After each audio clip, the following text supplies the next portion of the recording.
корхонаи истеҳсоли коғази ташнобӣ дар суғд ба куми оташ рафт.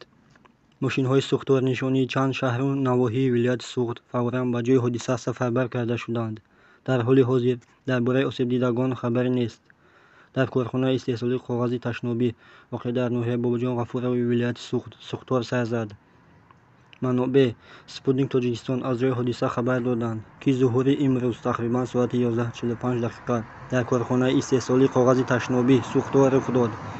ин корхона дар канори гардиши роҳи шаҳри Бӯстон дар даромадгоҳи ноҳияи Бобоҷон Ғафуров мавҷуд аст ва ҷойи якчанд мошинҳои сӯхторнишонкунӣ сафарбар гардиданд.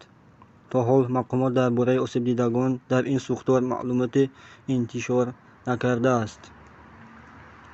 ин корхона дар наздикиаш мағозаи фирмавии коғази ташноб, собун, айна ва дигар маводи кимиёвии шустушӯӣ ташкил карда буд. ба иттилои манбаъ, ин мағоза низ дар ин сӯхтор осеб дидааст. аз идораи сӯхторнишонӣ дар вилояти суғд дар таъииди ин хабар ба Спутник Тоҷикистон хабар доданд, ки дар ҳоли ҳозир беш аз 8 мошини обпошии шаҳру навоҳии вилояти суғд аз ҷумла шаҳри Хуҷанд Бобоҷон Ғафуров ва шаҳри Бӯстони Гулистон ба ҷойи ҳодиса сафарбар шуданд.